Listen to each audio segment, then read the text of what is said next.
አቶ መሰለ ህርምሽን አውጪ እንደዛ የምትወጂውን ዴብ ገድዬዋለሁ በማለት ለሔዋን ይነግራታል። ሔዋንም መቆጣጠር ስላልቻለች እራሷን ትስታለች። ሰላም ሰላም! ውድ የተከበራችሁና የተወደዳችሁ የሙላት ዩቱብ ቻናል ተከታታዮች ሰላማችሁ ባላችሁበት ዓለም ዳርቻ በጥፍ ብዝት ይበልላችሁ እያልኩኝ ቀጣዩን ክፍል ይዤ ቀርቤያለሁ። እስከ መጨረሻ እንድትከታተሉኝ ስል በአክብሮት ጋበዝኳችሁ።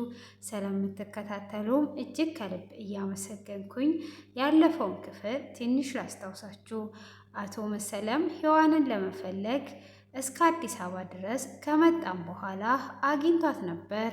እሱም ሲያገኛት እራሷን በመሳት ነበረ። ሆኖም ቤተሰቦቿ ወደ አዲስ አበባ እንዲመጡ ካደረገችም በኋላ ቤተሰቦቿን በመኪና አደጋ ወደ ኋላ እንዲቀሩ ያደርጋቸዋል። እሷም ይሄንን መቆጣጠር ሳትችል ነበር ክፍሉ የተጠናቀቀው። ሆኖም እንዴት ካለ ቤተሰቦቼ እኖራለሁኝ? ምንስ ማድረግ አለብኝ? በማለት ታስባለች። እሷም ሔዋንም ደንግጠው ነበረ። ሆኖም ያንን አደጋ ያደረሰው አቶ መሰለ እንደሆነ ለዴብ ይነግረዋል። ዴብም እጅግ በመደንገጥ ነበር። እሱም ሔዋን ወደ ቤተሰቦቼ መሄድ አለብኝ፣ አሁንማ ቆርጫለሁ። ቤተሰቦቼ እኔ እንዳልጨነቅ የሆነ ነገር ደብቀው ሊሆን ይችላል በማለትም ለሔዋን እኔ ሊሄድ ነው ወደ ቤተሰቦቼ ትላታለች። ሔዋን ቆራጥነትሽን ሁሉን ነገር አደንቅልሻለሁ፣ አንዳንዴ ግን እንደ ሞኝ ያደርግሻል። አቶ መሰለ አንተ እንኳ ለምን መጣክ? እኔ ራሴ እመጣልሃለሁ ብለሽ ራስሽ ልትሄጂለት ፈልገሽ ነው ወይ?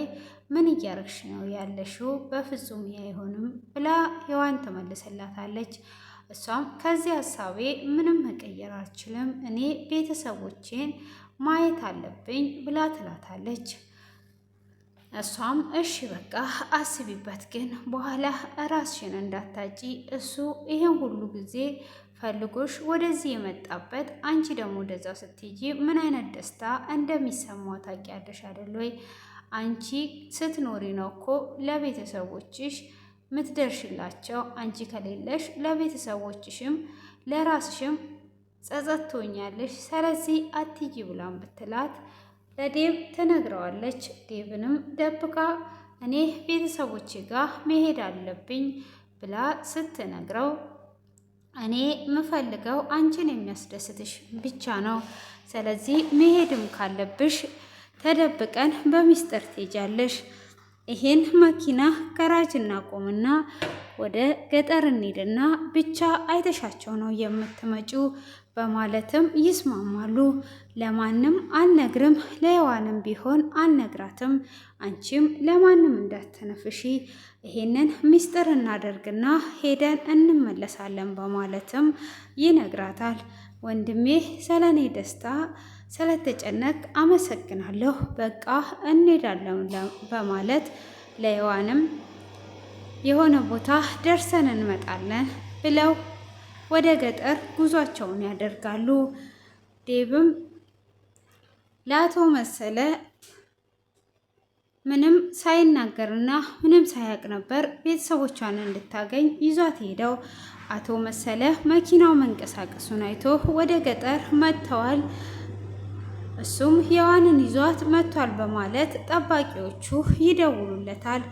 እሱም ሔዋንን ጫፏን እንዳትነኳት፣ ሉሊትን ጫፏን እንዳትነኳት፣ ግን ዴብን አንገቱን ደፍታችሁ አርቃችሁ ቅበሩ በማለትም ይነግራቸዋል።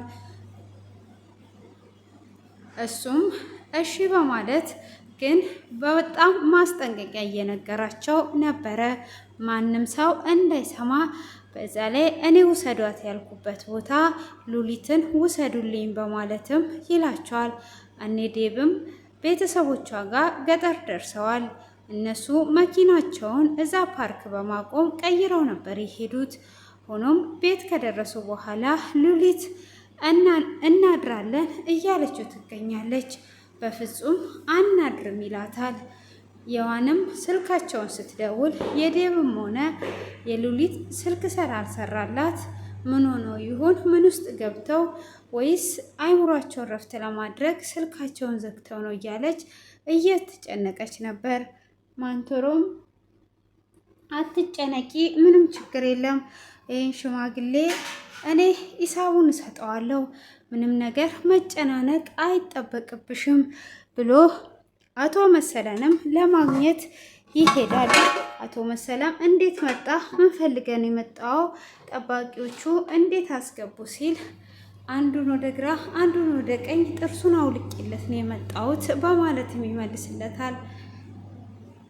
እሱ ካዲያ ምን ልታደርግ ነው የመጣው ሲለው ላስጠነቅቅ ነው። እኔን ታውቀኛለህ አይደል? እንዴት እንደምኖር እስር ቤት ማለት ለእኔ ሁለተኛ ቤቴ ነው። ስለዚህ ምንም እንዳትጨናነቅ፣ እኔ አሁን ላይ ከሉሊት እንድትርቅ ነው ልነግርህ የመጣሁት በማለትም ይናገረዋል። በጣም ትገርማለህ፣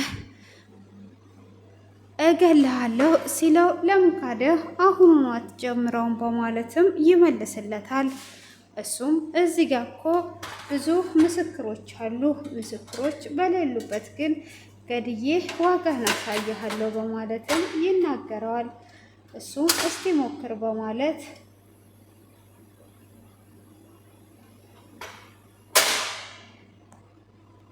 እስቲ ሞክር ሲለው እጄን በአንተ ማቆሸሽና ማበላሸት አልፈልግም፣ ማንም በሌለበት አሳይሃለሁ በማለትም ይናገረዋል። እሱም እሺ በማለት ይለያያሉ።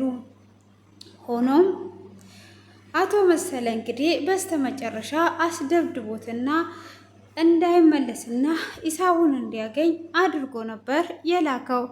አቶ መሰለም እሱ ወደ ቤት እንደሄደ ነበር ይሄ ስልክ እየደረሰው። አሁን ላይ ገላችሁት፣ ሁሉንም ነገር እሰማለሁ፣ የጥሩ ዜና ከእናንተ እጠብቃለሁ እያላቸውም ነበረ። ሆኖም ተደብድቦ ሲገባ ሔዋኔ በጣም ነበር የደነገጠችው። ምን ሆነ ነው? ብቻ ያ ሽማግሌ ደብድቦኝ ነው እንዳትል፣ ምንስ አቅም ኖሮት ነው የደበደበ ብዬ ነው በማለትም ትጠይቀዋለች። እሱም እንደዛ በሚላ ሰዓት ሔዋኔማ ታይ እንደዛ አትበይ ብሎ ይላታል። በሰው ነው ያስደበደበኝ ብሎ ሲነግራት ይህ ሽማግሌማ እጅግ የሚገርም ነው፣ አሁን እረፍት ማድረግ አለብህ ብላ ትለዋለች። እሱም እኔም እሱ የሚወደውን ነገር ይዤ ሂሳቡን አሳየዋለሁ ብሎ ሲል ተው ከዚህ ነገር ራቅ በማለት ስትለውም አይ ከዚህ ነገርማ በፍጹም አርቅም፣ በኋላ አንተ በምትይዛት ሉሊያን ቢገላትስ ብላ ስትለው እኔም እገልለታለሁ፣ እሱ አንድ ሲገል እኔ 10 እገላለሁ ሲል ሔዋኔም እጅግ ትደነግጣለች። 10 እንዴት ነው እንደዚህ የምትለው? ምንድን ነው እሱ በማለትም እየተደናበረችና ደንግጧ ትገኛለች። ምንድን ነው እንደዚህ የቀየረው እያለችም ደንግጧለች። ሔዋኔ ብትመክረው ምንም ነገር ሊል አልቻለም። እንግዲህ ያቺ የተረገመች ሮዛስ ወዴት ነው ሄደችው ብሎ ሲላት ዛሬ እናቷ መጥቷ ነበረ። እናትየው እንዴት እንዳገላመጠችኝ ደመኛ መሰልኳት መሰለኝ፣ እጅግ እያገላመጠችኝ አብረው ሄደዋል በማለትም ትመልስለታለች። እሱም አየሽ አይደል ከየት እንደተወለደች በማለት ይላታል። አዎ እንደዛ ነው በማለትም ከነገረችው በኋላ ዴብንም እንዴት ነው ይህንን ሚስጥር ያልነገርከኝ? ገለልተኛ አደረከኝ እኮ እኔ ቤተኛ ሳይደለ ወይ በማለት ሲለው አይ ቤተኛ ነህ፣ ግን ያ ሁሉም ነገር በሂደት እንዲሄድ ስለፈለግኩ ነው በማለትም ይናገረዋል።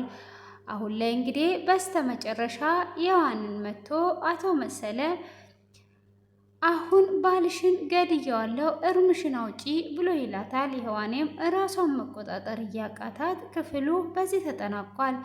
ውድ የተወደዳችሁና የተከበራችሁ የሙላት ዩቲዩብ ቻናል ተከታታዮች ሰላማችሁ ባላችሁበት ዓለም ዳርቻ በጥፍ ብዝት ይበልላችሁ እያልኩኝ በቀጣይ ክፍል እስክንገናኝ ድረስ መልካም ቆይታ።